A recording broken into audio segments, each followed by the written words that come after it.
The notice was simple. A torn piece of paper, scribbled with neat handwriting, pinned to the worn-out board at the corner of Willow Street College. Room for rent. Quiet neighborhood. Affordable. Call Adam. No one passing by that morning could have guessed the story it was about to set in motion. Rachel Morgan certainly didn't. She stopped in front of the notice, her fingers tracing the faded ink.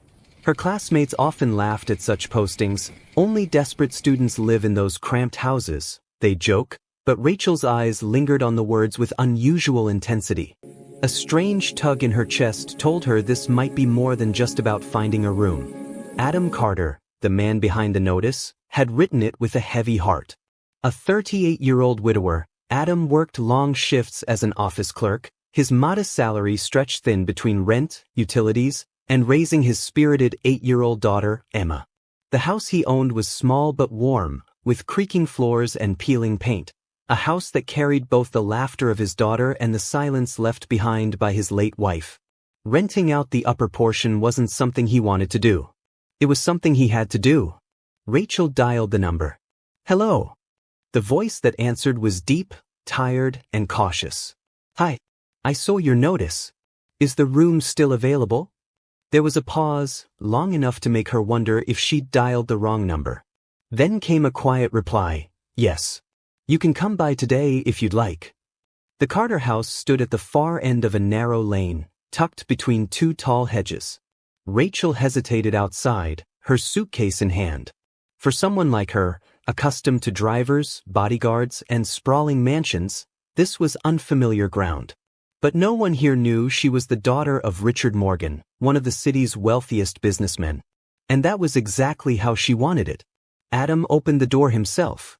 His dark hair was unkempt, his shirt sleeves rolled up, and there was a cautious kindness in his eyes. He sized her up in a moment, not in judgment, but in that careful way of a father who thinks of safety first. You're Rachel? He asked. She nodded. Before Adam could continue, a small figure peeked from behind his legs. Big curious eyes, messy brown pigtails, clutching a stuffed rabbit. Is she the one, Daddy? The little girl whispered loudly, earning a faint chuckle from Rachel. Adam cleared his throat. This is my daughter. She'll be around a lot. If that's a problem. It's not, Rachel interrupted softly, bending down to Emma's level. Hi there. I'm Rachel. The child studied her for a long moment, then grinned. You can stay. You look nice. It was such an innocent decree that even Adam couldn't help but smile for the first time in days. Upstairs, the room was modest, bare walls, a small window overlooking the street, a bed with worn sheets. To most, it might have felt too plain. To Rachel, it felt strangely perfect. She set her suitcase down, her heart beating with a mix of nerves and relief. Rent is due at the end of each month, Adam said, standing in the doorway with that same careful tone. I'll keep things fair, and if you need anything, just knock. Rachel met his gaze, steady and calm. Thank you. I think this will work. She didn't tell him she could have rented the most expensive apartment in the city with a single swipe of her card. She didn't tell him her father would be furious if he knew she was here. Because for the first time in her life, Rachel Morgan wasn't looking for luxury. She was looking for something else entirely. And neither she nor Adam had the faintest idea how much this simple arrangement would change all their lives. The first night Rachel spent in the upper portion of the Carter house was strangely quiet. She was used to polished marble floors, echoing hallways, and the constant hum of staff going about their duties. Here, the silence was broken only by the faint creak of the floorboards beneath her bed and the occasional laughter of Emma drifting up from downstairs. It wasn't luxury, but it was real. The next morning, Rachel awoke to the smell of pancakes. Following her nose, she found Emma sitting at the small kitchen table, swinging her legs while Adam flipped pancakes in an old pan that had clearly seen better days. Emma spotted her first. Good morning, Rachel, she chirped, waving her fork like a magic wand. Adam glanced up briefly. You don't have to come down, you know. Your portion has its own little kitchen. Rachel smiled. Yes, but I thought maybe I could help. Help? Adam raised an eyebrow. You're a tenant, not a cook. Before Rachel could answer, Emma hopped off her chair. Can she help me with homework, Daddy? Please. Rachel crouched down. What homework is it? Math. Emma groaned dramatically, scrunching her nose. It's evil. Rachel laughed softly. I used to think the same thing. And just like that, the first thread of a bond was woven. Over the next few days, Rachel settled into a rhythm. She attended college in the mornings, came home in the afternoons, and spent evenings often downstairs, helping Emma with schoolwork, listening to her stories, or even reading her bedtime tales when Adam returned late from work. It wasn't long before Emma started calling her Big Sister. One evening, while Rachel braided Emma's hair, Adam stood in the doorway, arms crossed. His tired face softened as he watched the two.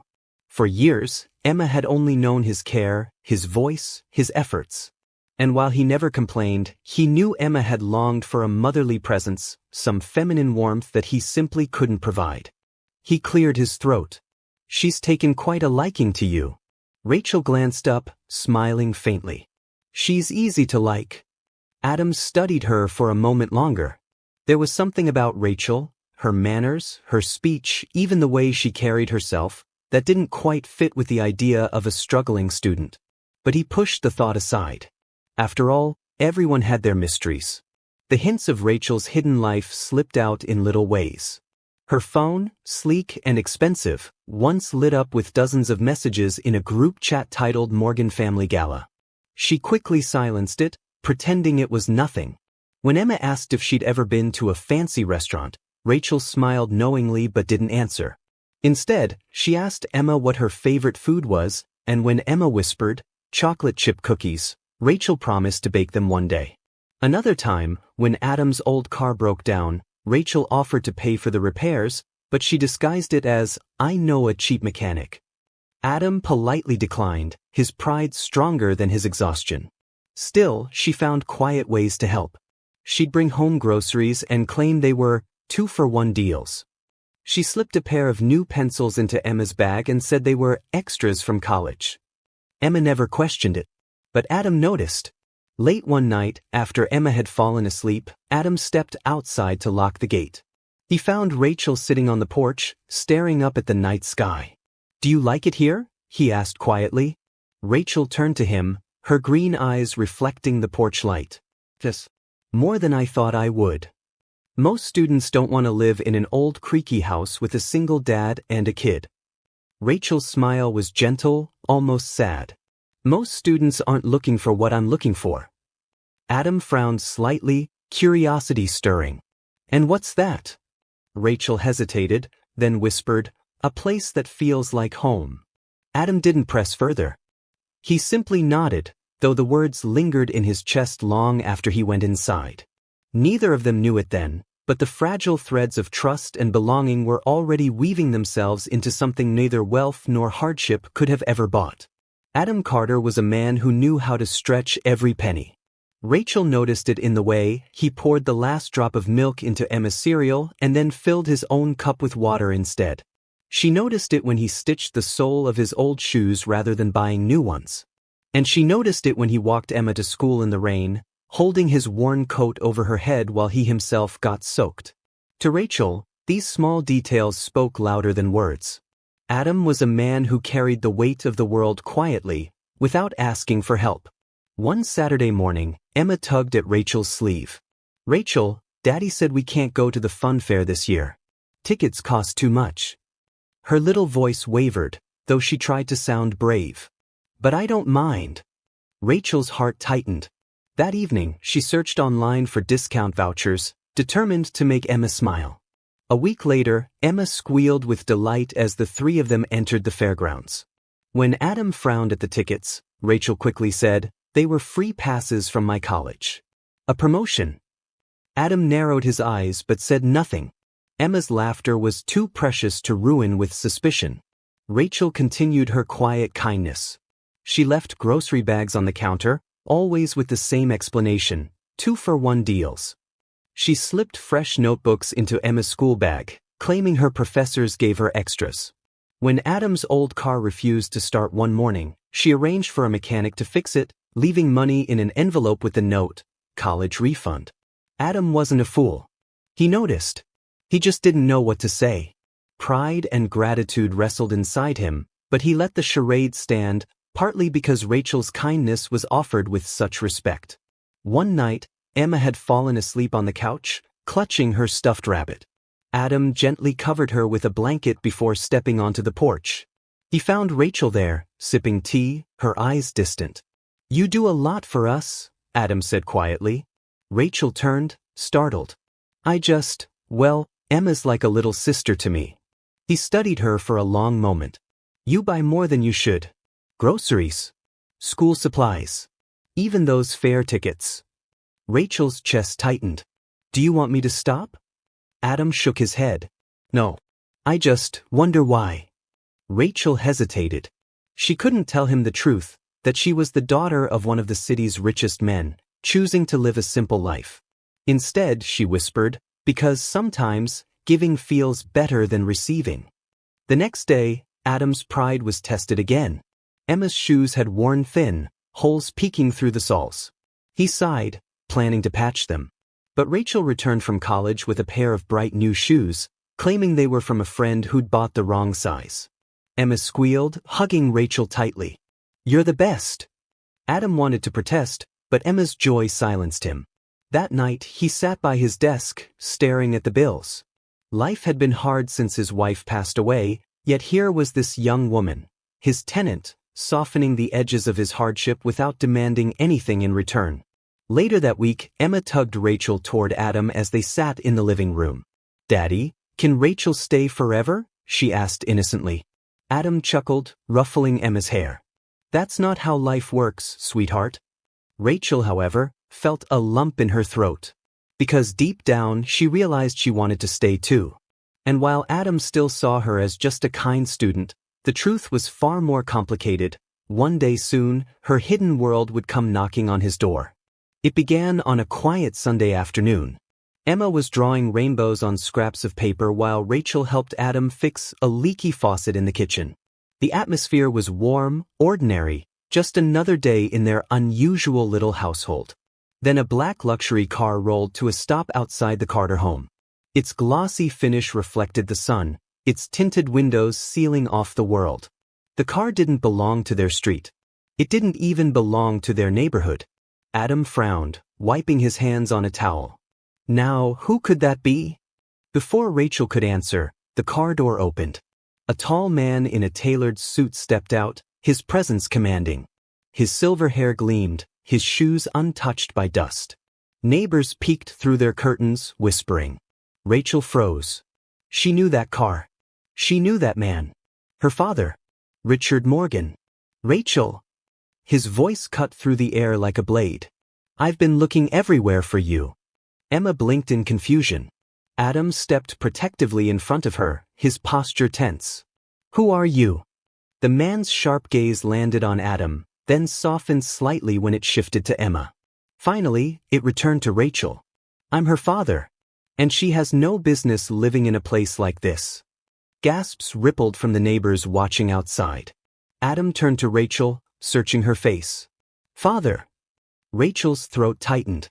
She nodded slowly, guilt flashing in her green eyes. This my dad." Adam staggered back as if the floor had shifted beneath him. The tenant he had welcomed into his home wasn't just a student.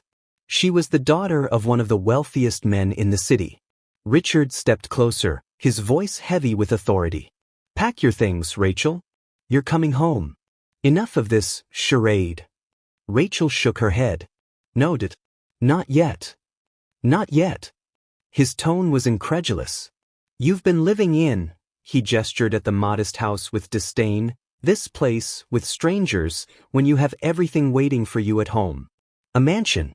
The comfort." Rachel's voice trembled, but her resolve was steady. "That's just walls and money. Here, I found something more." Emma tugged at Rachel's hand, whispering, "Don't go." Richard glanced at the little girl, then at Adam, his expression flickering with disapproval. "This man can't provide what you need. He can't protect you, Rachel. He can't give you the life you deserve." Adam's pride bristled. "I never claimed I could," he said firmly. "But she's been safe here. and respected. Rachel stepped between them. Dad, please. You don't understand. This family, Adam and Emma, they gave me something our mansion never could, warmth. A sense of belonging. For a moment, silence hung thick in the air. The neighbors continued to watch, their whispers carrying like wind. Richard's jaw tightened. Rachel, you're my daughter.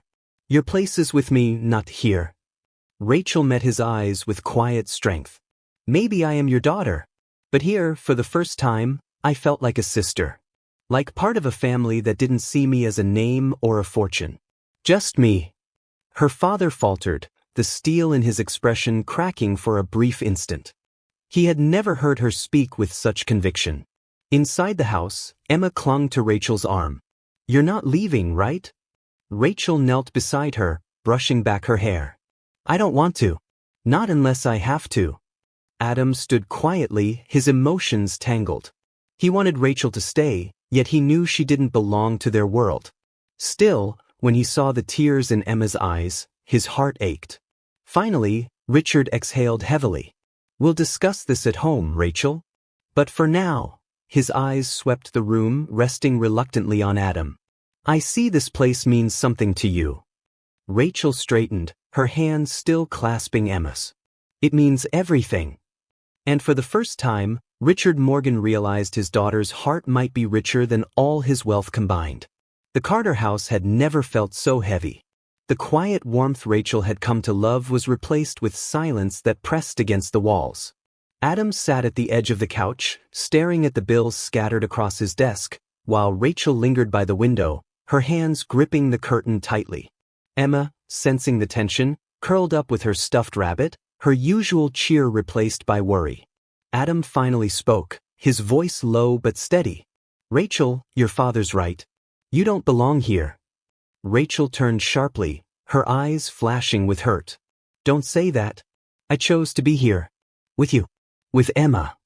He sighed, rubbing his temples. You're different. Anyone can see it. Your manners, the way you carry yourself, even the way you hide little acts of generosity. I should have guessed you weren't just another student. Rachel stepped closer. So what if I'm different? That doesn't change how I feel about this place. Adam looked up at her, his dark eyes weary. You deserve more than creaky floorboards and patched shoes. You deserve safety, comfort. Things I can't give you. Rachel's voice trembled, though she stood tall. Do you think comfort matters more than love? Than laughter around a small dinner table? Do you think a mansion filled with servants feels like home? Adam hesitated. Her words stirred something deep within him, but his pride was louder. Rachel, your father can give you everything. I can barely give Emma enough. Emma, who had been silent, suddenly burst out, But you give me everything, Daddy. Her little voice cracked, tears welling in her eyes. She ran to Rachel, clutching her hand. And Rachel makes us happy. Please don't make her go. Rachel knelt beside Emma, hugging her tightly. I'm not going anywhere, sweetheart, she whispered, though her own eyes brimmed with tears. Adam's chest tightened at the sight. He wanted to believe her. He wanted her to stay. But reality pressed down harder than hope. That evening, Richard Morgan returned, expecting Rachel to have packed. Instead, he found her sitting at the dinner table with Adam and Emma, sharing a simple meal of soup and bread. Emma was giggling, Rachel smiling softly, and Adam, though quiet, watched with an expression Richard couldn't quite decipher. Richard's voice boomed. Rachel, enough of this nonsense. Come home. Rachel rose to her feet. Home? Dad, this feels more like home than that mansion ever did. Richard frowned. You're blinded by sentiment. This man, he pointed at Adam, can't give you stability. Adam stood, his jaw tight. He's right. I can't. His words were like a knife through Rachel's heart. He turned to her, forcing strength into his voice. Rachel, you need to go with him. You'll have a future there. Rachel shook her head fiercely. My future is my choice. And right now, I choose to stay. The room fell into silence. Emma's small hand clutched Rachel's, her tear-streaked face looking between the adults. Why can't she stay with us forever? She pleaded. For once, Richard was silent. his daughter's defiance, the child's innocence, and Adam's quiet dignity all struck him at once. He saw not just a struggling father, but a man who carried love with strength no fortune could replicate. Rachel's voice softened. "Dad, can't you see? Here, I'm not a millionaire's daughter. I'm just me. And that's all I want to be." Richard exhaled slowly, his shoulders dropping. For the first time, his certainty faltered.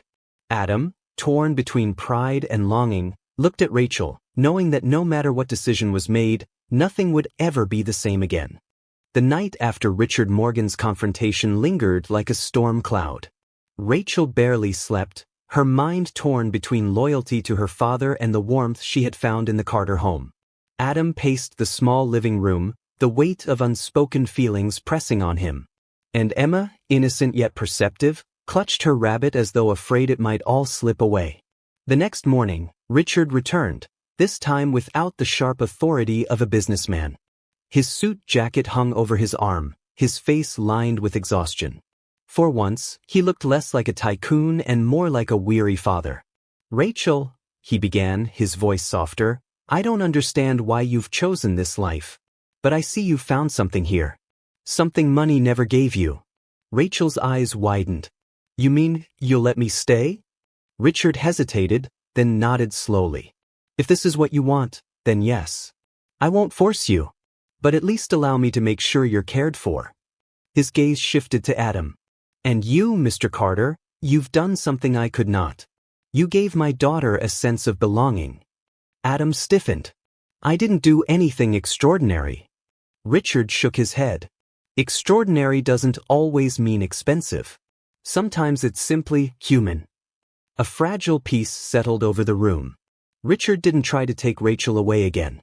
Instead, he asked quietly, "What do you need?" Adam opened his mouth to protest, but Rachel spoke first. "We don't need anything. We already have what matters." Yet Richard wasn't blind. He saw the thin shoes by the door, the patched curtains, the stack of unpaid bills on the table. His fortune had bought him power, but standing here, he realized these people had something priceless: love. He cleared his throat. "At least allow me to support Emma's schooling. Consider it my way of thanking you for looking after Rachel." Adam hesitated, pride battling practicality. But when Emma's eyes lit up at the mention of school, he finally nodded. "All right, but nothing more." Rachel smiled through tears. "Thank you, Dad." Life slowly settled back into rhythm. Rachel continued her classes, still living in the upper portion of the Carter home.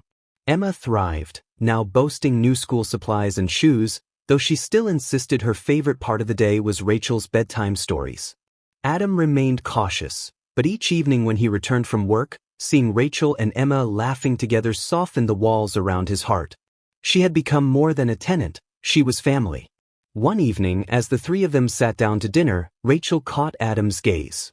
For a moment, the silence spoke volumes, the gratitude he couldn't put into words, the affection she couldn't yet confess. Emma broke the quiet with her cheerful voice. "This feels like forever, doesn't it?" Adam chuckled softly. "What do you mean, sweetheart?" Emma grinned. "Like Rachel will always be here. Like we're a real family." Rachel's throat tightened, but she smiled. Maybe forever starts with moments like this. Later that night, Richard stood outside the house, watching through the window as laughter filled the small dining room. For the first time in years, he didn't see his daughter as the lonely girl in a mansion. He saw her happy. Truly happy. He whispered to himself, perhaps she was right all along. Inside, Adam, Rachel, and Emma clinked their glasses of water in a simple toast. No grand feast, no chandeliers, just warmth, laughter, and belonging.